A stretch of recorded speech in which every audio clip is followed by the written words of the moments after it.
ألف لام را تلك آيات الكتاب المبين إنا أنزلناه قرآنا عربيا لعلكم تعقلون نحن نقص عليك أحسن القصص بما أوحينا إليك هذا القرآن وإن كنت من قبله لمن الغافلين إذ قال يوسف لأبيه يا أبت إني رأيت 11 كوكبا والشمس والقمر رأيتهم لي ساجدين قال يا بني لا تقصص رؤياك على إخوتك فيكيدوا لك كيدا إن الشيطان للإنسان عدو مبين وكذلك يجتبيك ربك ويعلمك من تأويل الأحاديث ويتم نعمته عليك وعلى آل يعقوب كما أتمها ويتم نعمته عليك وعلى آل يعقوب كما أتمها على أبويك من قبل إبراهيم وإسحاق إن ربك عليم حكيم لقد كان في يوسف وإخوته آيات للسائلين إذ قالوا ليوسف وأخوه أحب إلى أبينا منا ونحن عصبة إن أبانا لفي ضلال مبين اقتلوا يوسف أو اطرحوه أرضا يخل لكم وجه أبيكم وتكونوا من بعده قوما صالحين قال قائل منهم لا تقتلوا يوسف وألقوه في غيابة الجب يلتقطه بعض السيارة إن كنتم فاعلين قالوا يا أبانا ما لك لا تأمنا على يوسف وإنا له لناصحون أرسله معنا غدا يرتع ويلعب وإنا له لحافظون قال إني ليحزنني أن تذهبوا به وأخاف أن يأكله الذئب وأنتم عنه غافلون قالوا لئن أكله الذئب ونحن عصبة إنا إذا لخاسرون فلما ذهبوا به وأجمعوا أن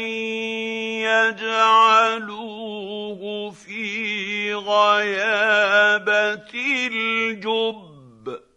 وأوحينا إليه لتنبئنهم بأمرهم هذا وهم لا يشعرون وجاءوا أباهم عشاء يبكون قالوا يا أبانا إنا ذهبنا نستبق وتركنا يوسف عند متاعنا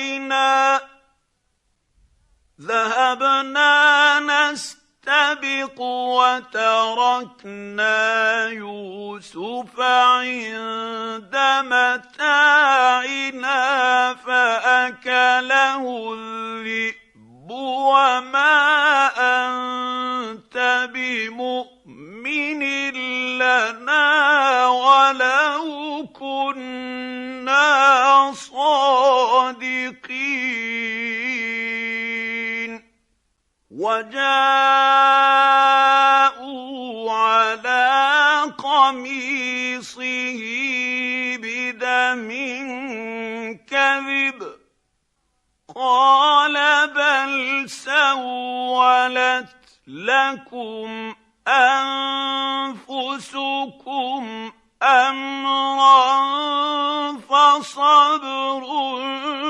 جميل والله المستعان على ما تصفون وجاءت سيارة فأرسلوا واردهم فأدلى دلوه قال يا بشرى هذا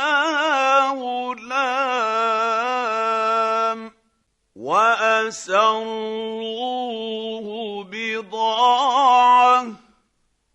والله عليم بما يعملون وشروه بثمن بخس دراهم معدودة وكانوا فيه من الزاهدين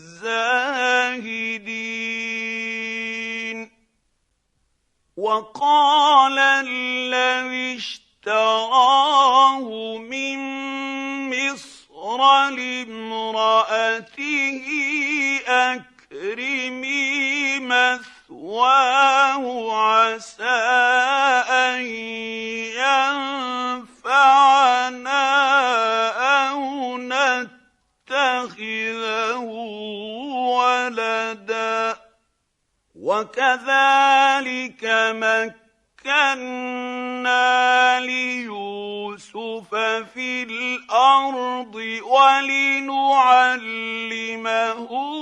من تأويل الأحاديث والله غالب على أمره ولكن أكثر الناس لا يعلمون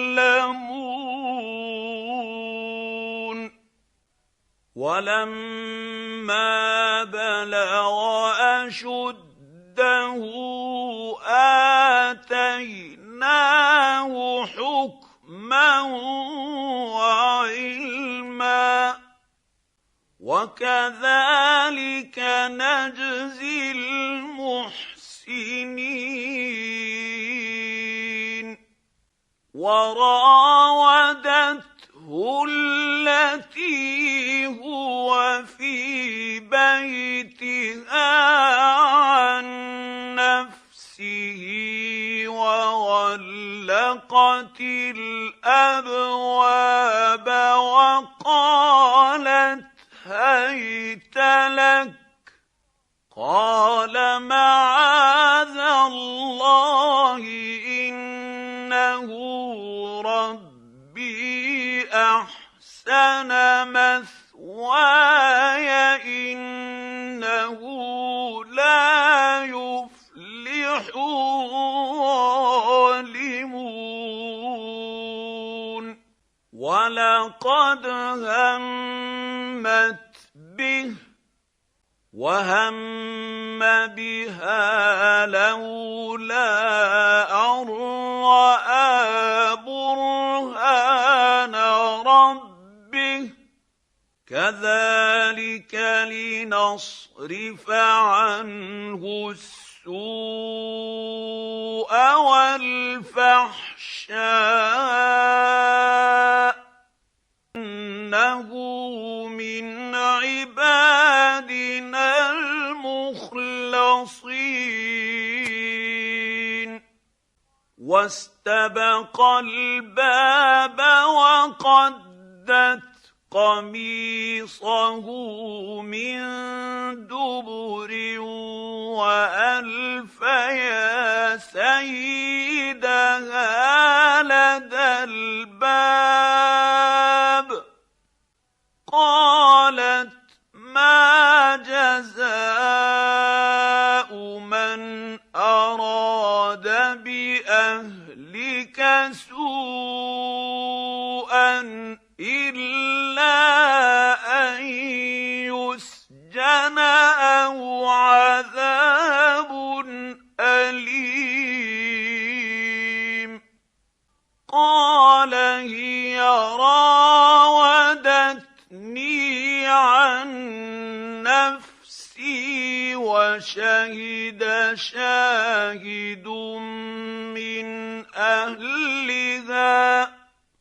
وشهد شاهد من أهلها إن كان قميصه قد من قبل فصدقت وهو من الكاذبين وإن كان قميصه قد من دبر فكذبت وهو من الصادقين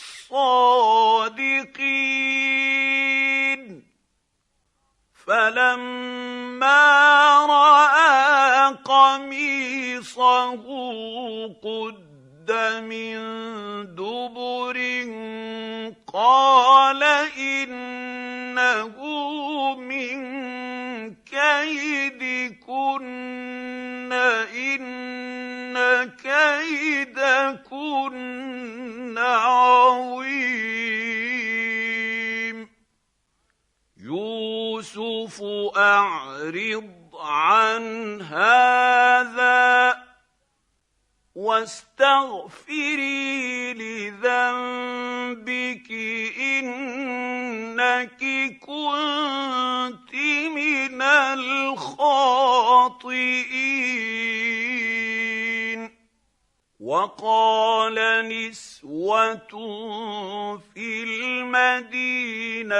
امرأة العزيز تراود فتاها عن نفسه قد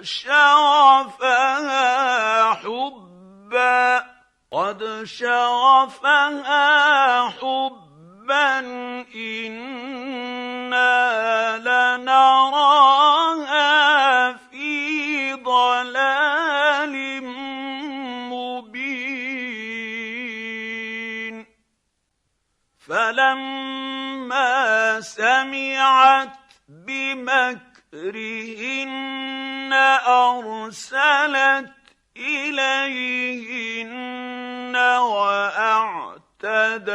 لهن متكئا وآتت كل واحدة منهن سكينا وقالت اخرج عليهن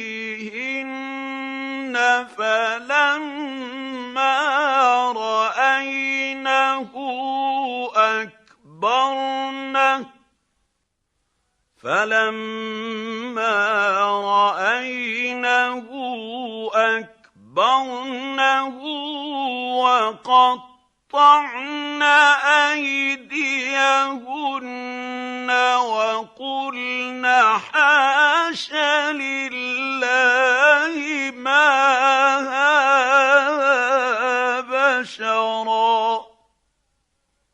وقلن حاش لله ما هذا بشرا إن هذا إلا ملك كريم قالت فذلكن الذي لمتنني فيه ولقد راودته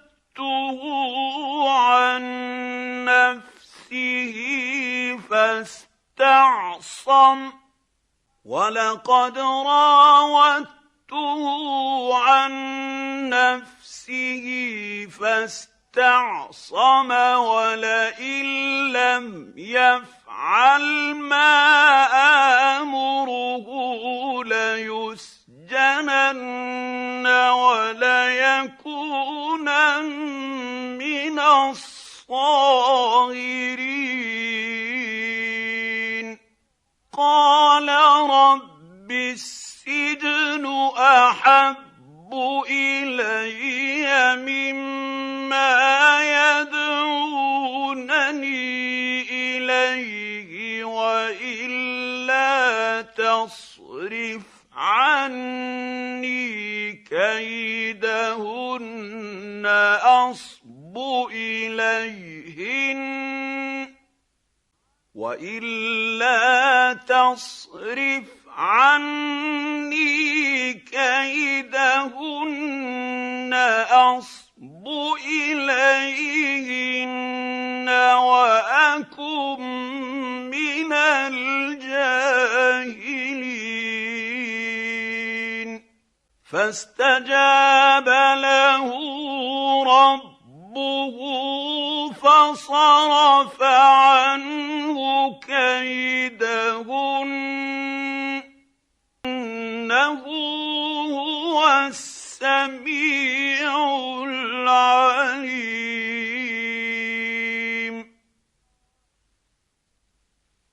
ثم بدا لهم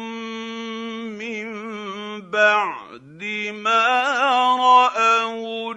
الآيات ليسجننه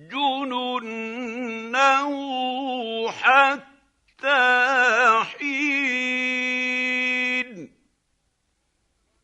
ودخل معه السجن فتيان،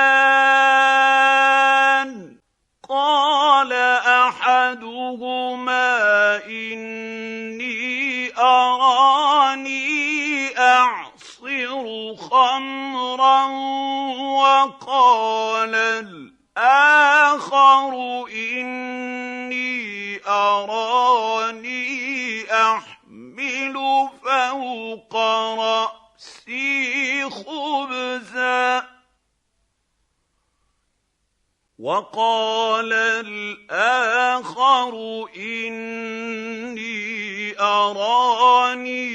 أحمل فوق رأسي خبزا تأكل الطير منه،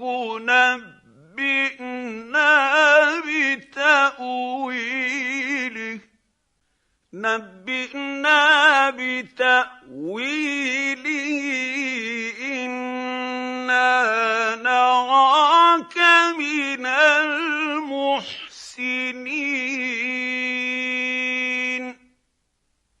قال لا يأتيكما طعام ترزقانه إلا نبأتكما بتأويله قبل أن يأتيكما، ذلكما مما علمني ربي، إني تركت ملة قوم لا يؤمنون بالله وهم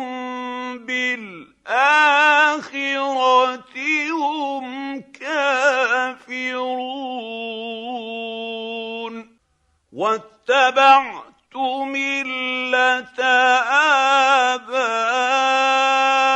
آبائي إبراهيم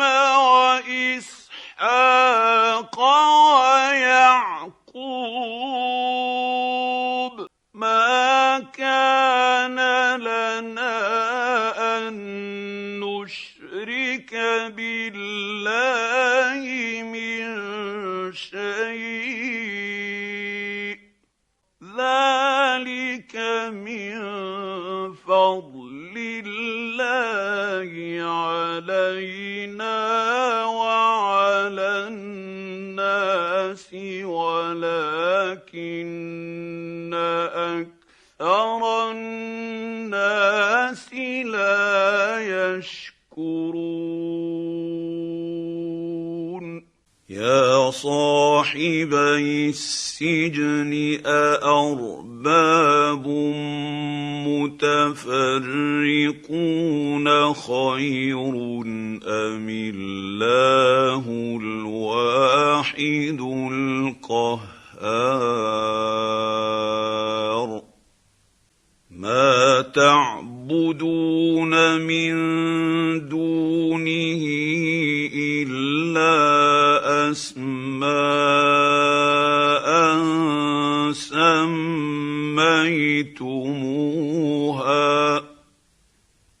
سميتموها أنتم وآباؤكم ما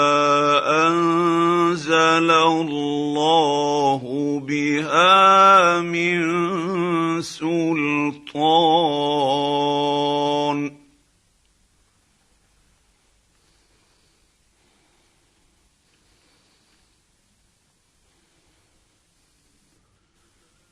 إن الحكم إلا لله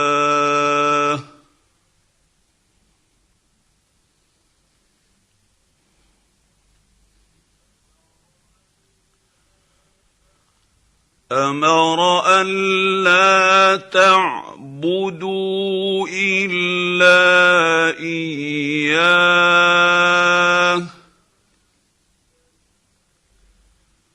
ذلك الدين القيم ولكن أكثر الناس لا يعلمون يا صاحبي السجن أما أحدكما فيسقي ربه خمرا وأما الآخر فيصلب فتأكل الطير من رأسه قضي الأمر الذي فيه تستفتيان وقال للذي ظن أنه ناج منهما اذكرني عند ربك فأنساه الشيطان ذكر ربه فلبث في السجن بضع سنين وقال الملك إني أرى 7 بقرات سمان يأكلهن 7 عجاف و7 سنبلات خضر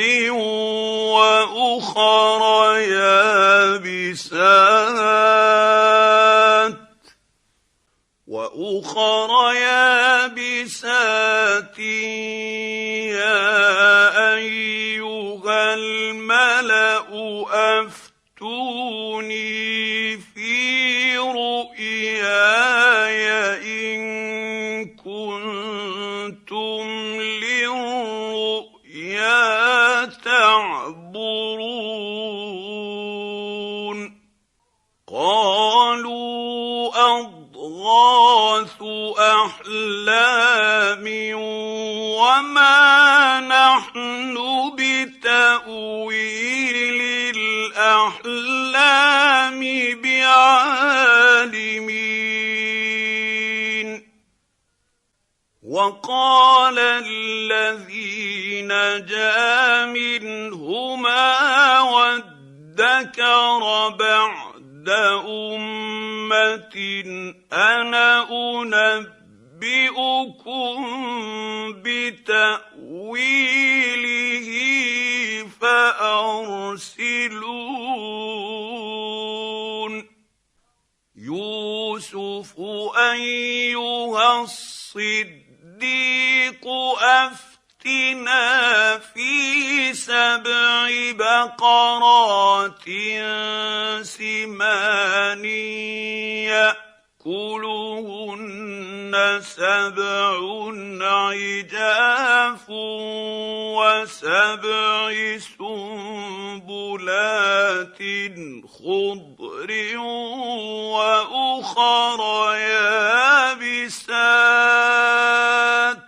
وأخر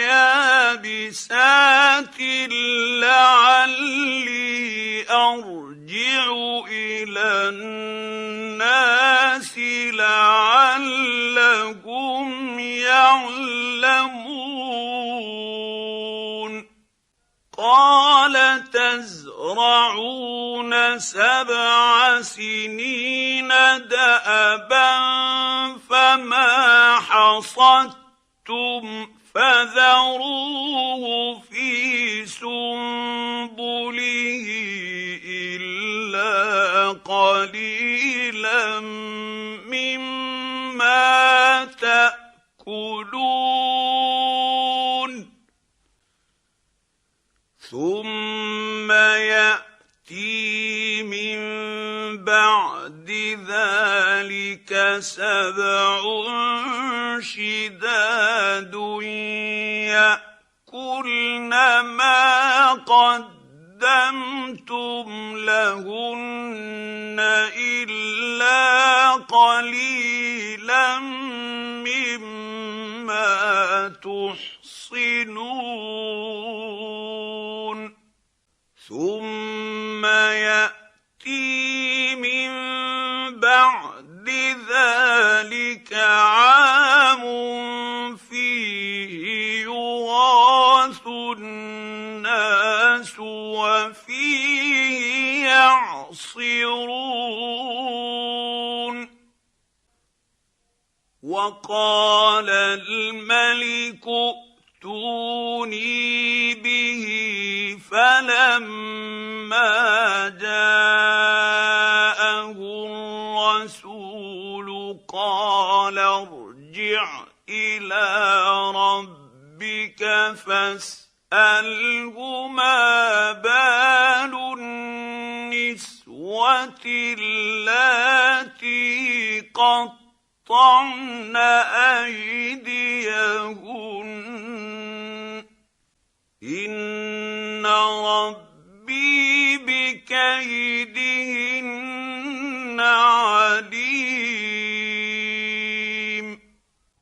قال ما خطبكن إذ راوتن يوسف عن نفسه قلنا حاش لله ما علمنا عليه من سوء قالت امرأة العزيز الآن حصحص الحق أنا راودته عن نفسه وإنه لمن الصادقين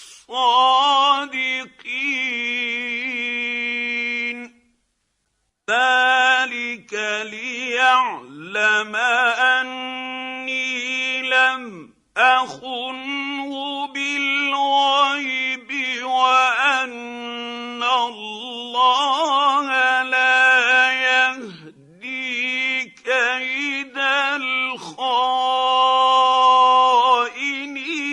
الخائنين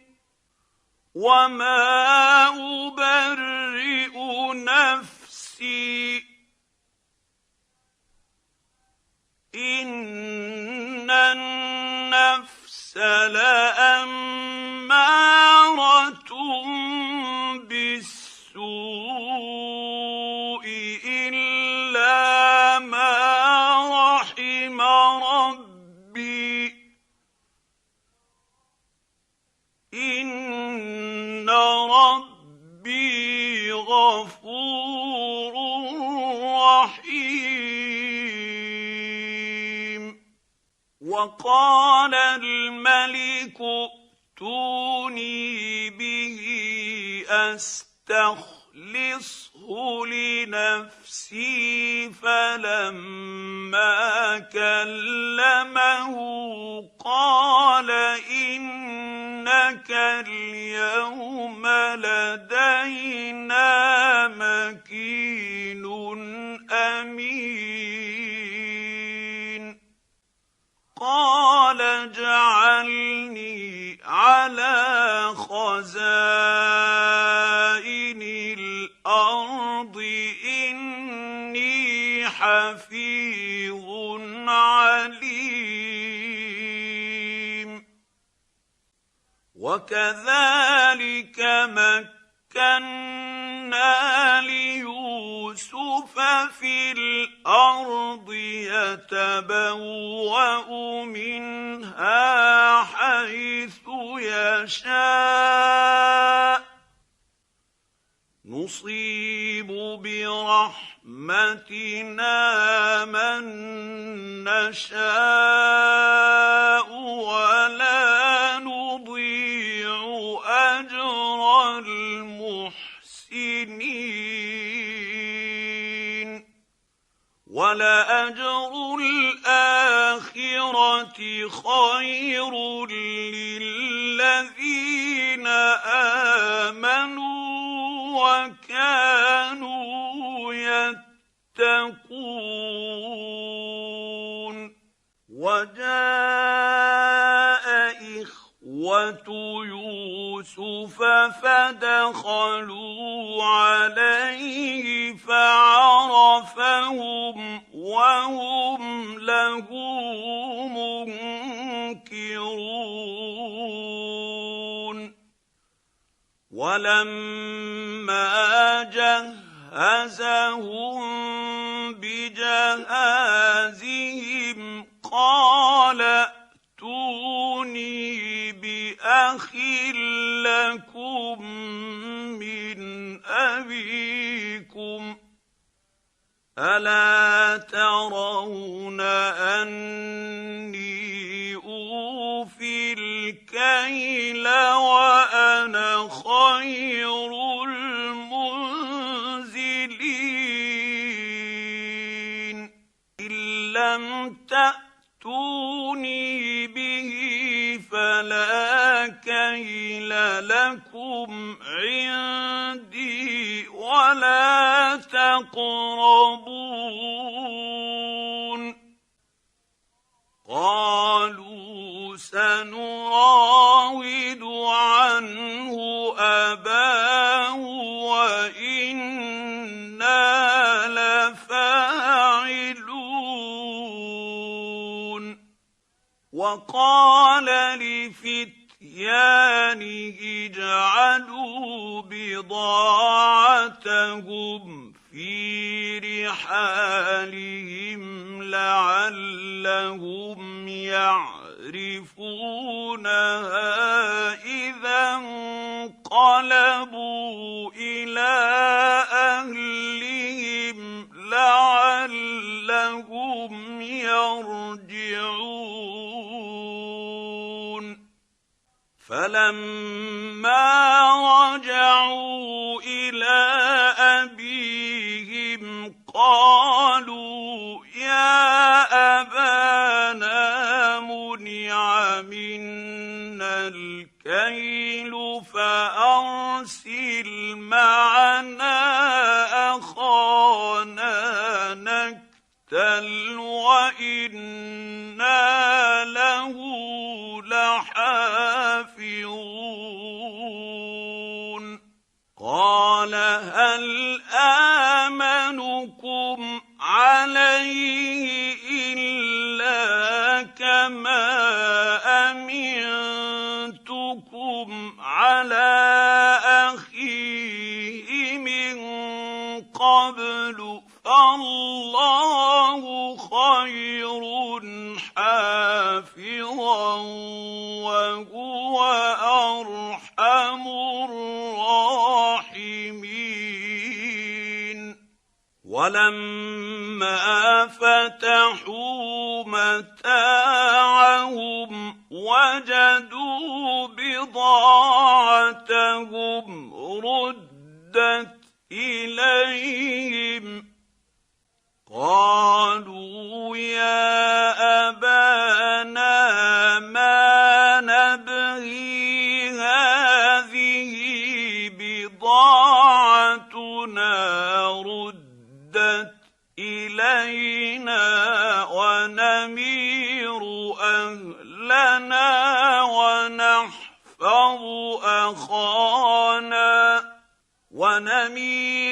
أهلنا ونحفظ أخانا ونزداد كيل بعير ذلك كيل يسير قال لن أرسله معكم حتى تؤتون موثقا من الله لتأتونني به إلا أن يحاط بكم فلما آتوه موثقهم قال الله على ما نقول وكيل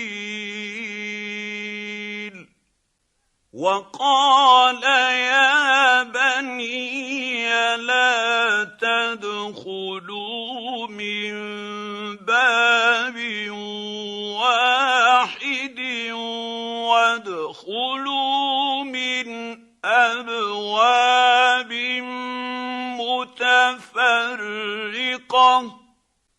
وما أغني عنكم من الله من شيء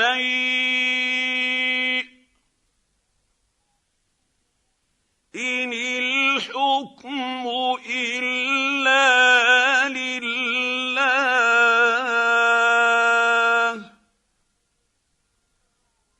عليه توكلت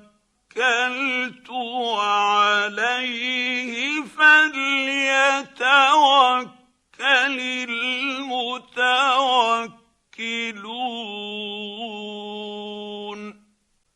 ولما دخلوا من حيث أمرهم أبوهم ما كان يغني عنهم من الله من شيء إلا حاجة في نفس يعقوب قضاها إنه لذو علم لما علمناه ولكن أكثر الناس لا يعلمون ولما دخلوا على يوسف آوى إليه أخاه قال إني أنا أخوك فلا تبتئس بما كانوا يعملون فلما جهزهم بجهازهم جعل السقاية في رحل أخيه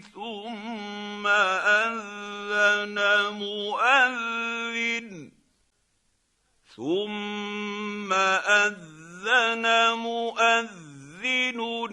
أيتها العير إنكم لسارقون قالوا وأقبلوا عليهم ماذا تفقدون قالوا نفقد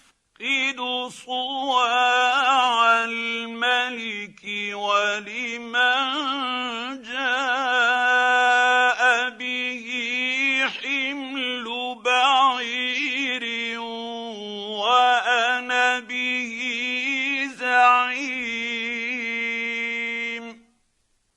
قالوا تالله لقد علمتم ما جئنا لنفسد في الأرض وما كنا سارقين قالوا فما جزاؤه إن كنتم كاذبين قالوا جزاؤه من وجد في رحله فهو جزاؤه كذلك نجزي الظالمين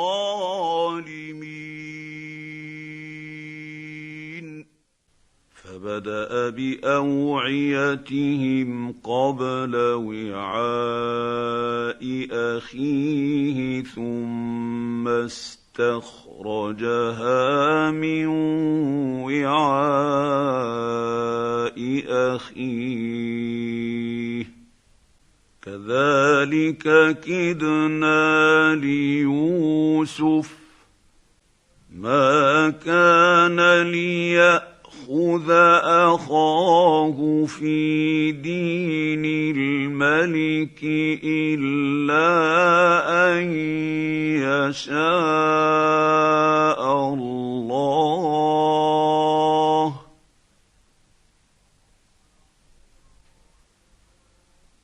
نرفع درجات من نشاء وفوق كل ذي علم عليم قالوا إن يسرق فقد سرق أخ له من قبل فأسرها يوسف في نفسه ولم يبدها لهم قال أنتم شر مكانا والله أعلم بما تصفون قالوا يا أيها العزيز إن له أبا شيخا كبيرا فخذ أحدنا مكانه إنا نراك من المحسنين قال معاذ الله أن نأخذ إلا من وجدنا متاعنا عنده إنا إذا لظالمون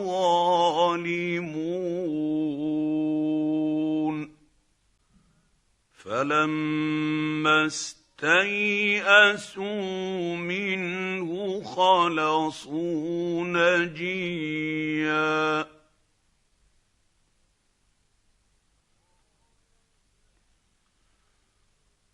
قال كبيرهم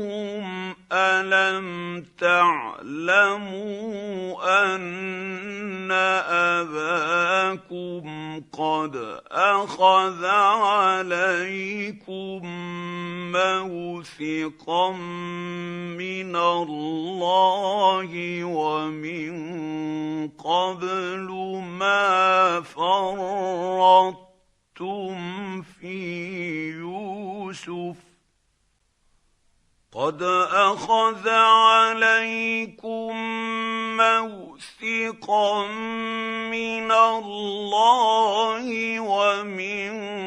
قبل ما فرطتم في يوسف فلن أبرح الأرض حتى يأذن لي أبي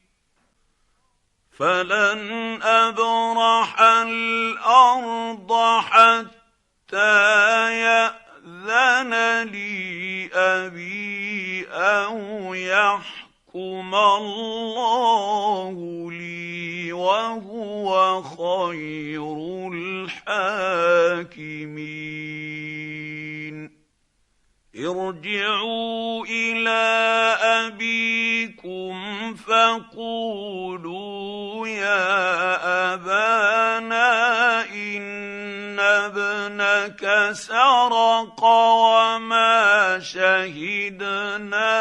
إلا بما علمنا وما كنا للغيب حافظين واسأل القرية التي كنا فيها والعير التي أقبلنا فيها وإنا لصادقون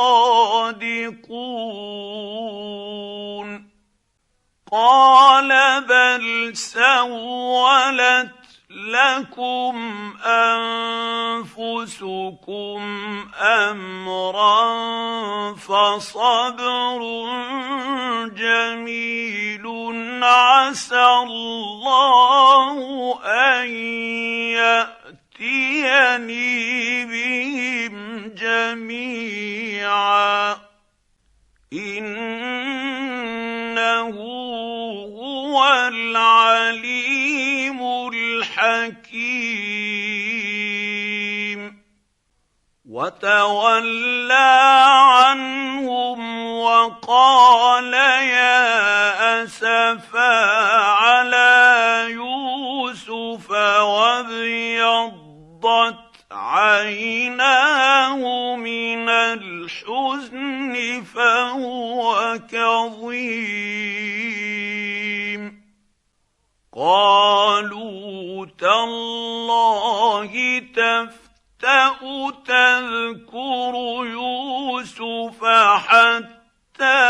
تكون حرضا أو تكون من الهالكين قال إنما أشكو بثي وحزني إلى الله وأعلم من الله ما لا تعلمون يا بني يذهبوا فتحسسوا من يوسف وأخيه ولا تيأسوا من روح الله إنه لا ييأس من روح الله إلا القوم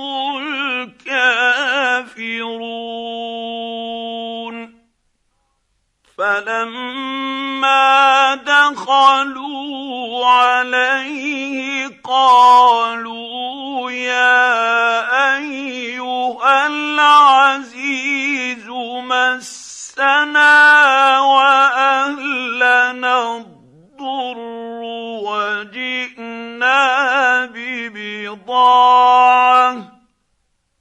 وجئنا ببضاعة مزجاة فأوف لنا الكيل وتصدق علينا إن الله يجزي المتصدقين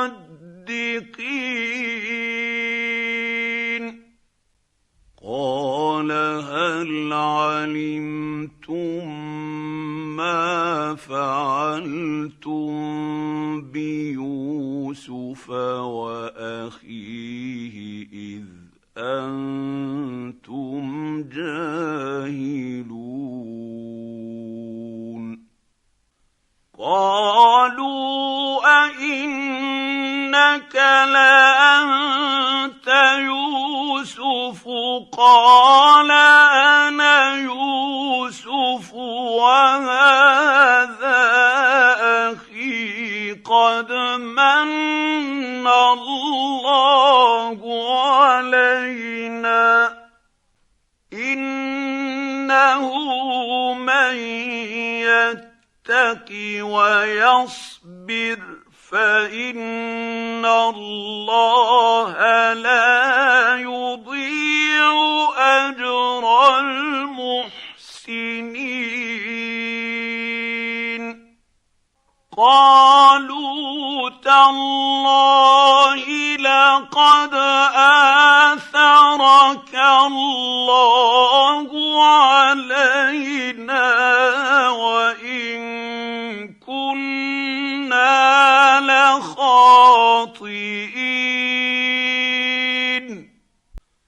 قال لا تثريب عليكم اليوم يغفر الله لكم وهو أرحم الراحمين اذهبوا بقميصي هذا فألقوه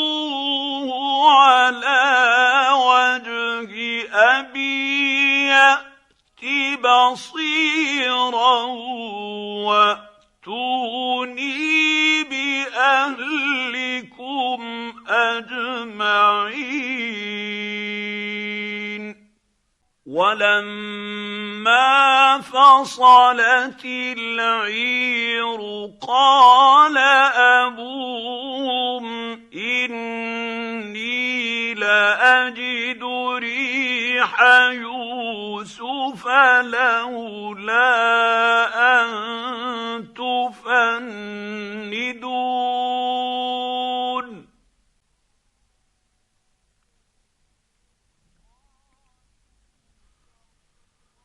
قالوا تالله إنك لفي ضلالك القديم فلما أن جاء البشير ألقاه على وجهه فارتد بصيرا قال ألم أقل لكم إني أعلم من الله ما لا تعلمون قالوا يا أبانا استغفر لنا ذنوبنا إنا كنا خاطئين قال سوف أستغفر لكم ربي إنه هو الغفور الرحيم فلما دخلوا على يوسف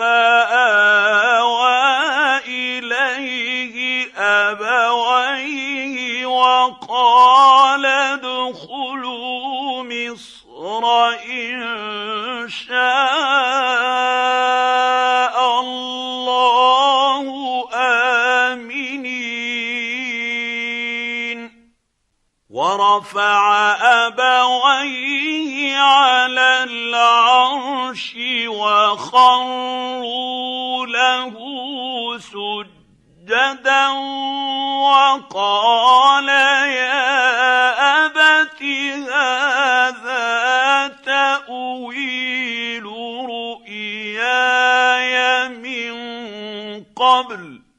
وقال يا أبت هذا تأويل رؤياي من قبل قد جعلها ربي حقا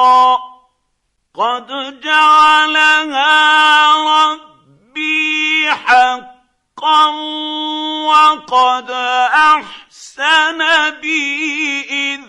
أخرجني من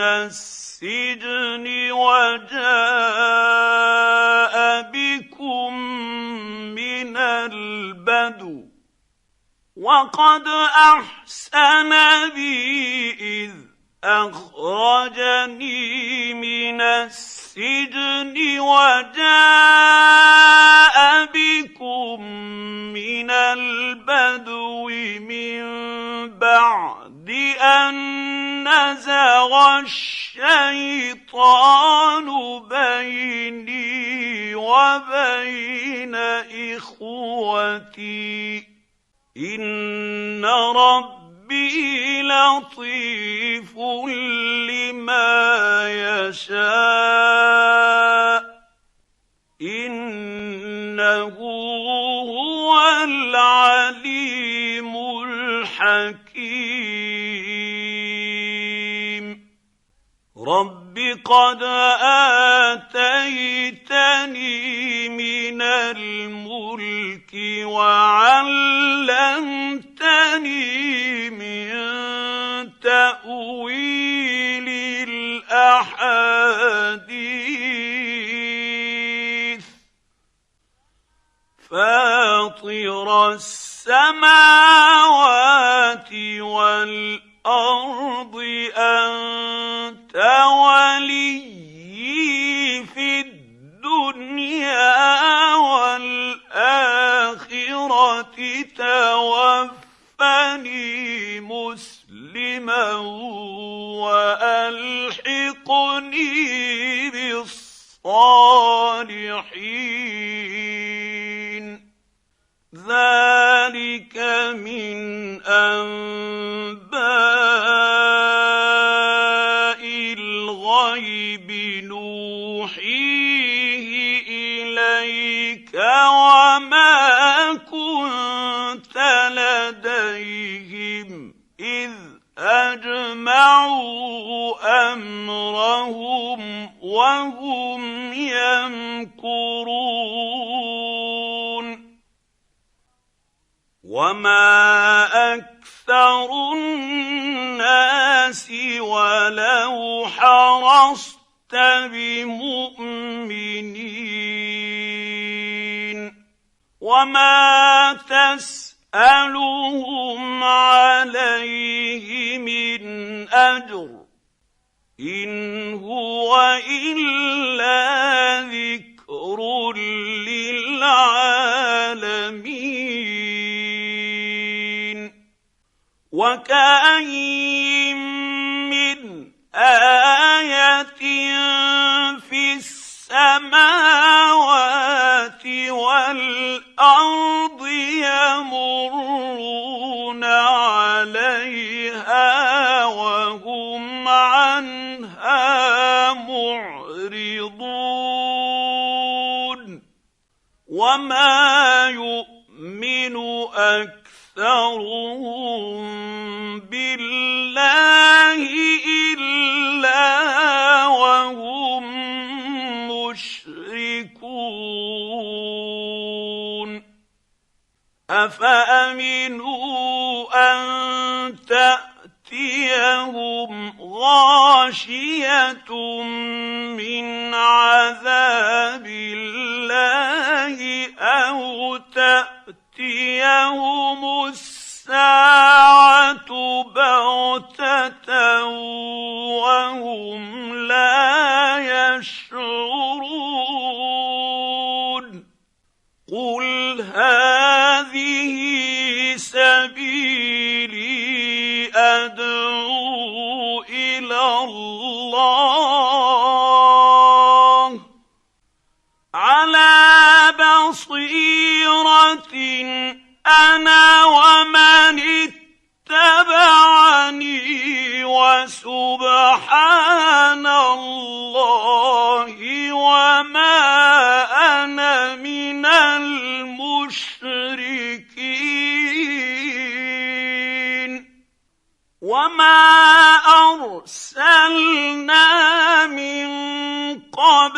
قبلك إلا رجالا نوحي إليهم من أهل القرى أفلم يسيروا في الأرض فينظروا كيف كان عاقبة الذين من قبلهم ولدار الآخرة خير للذين اتقوا أفلا تعقلون حتى إذا استيأس الرسل وظنوا أنهم قد كذبوا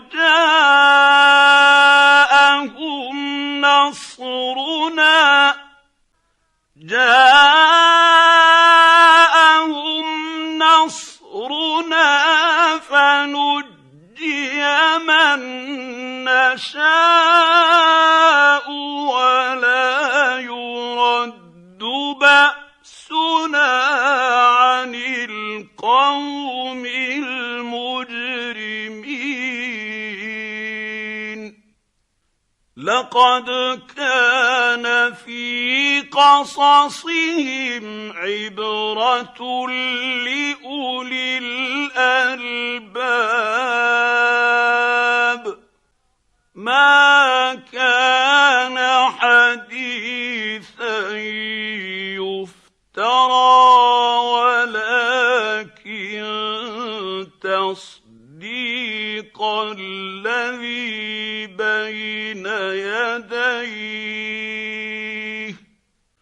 ولكن تصديق الذي بين يديه وتفصيل كل شيء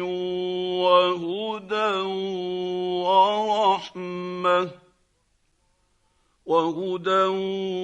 ورحمة لقوم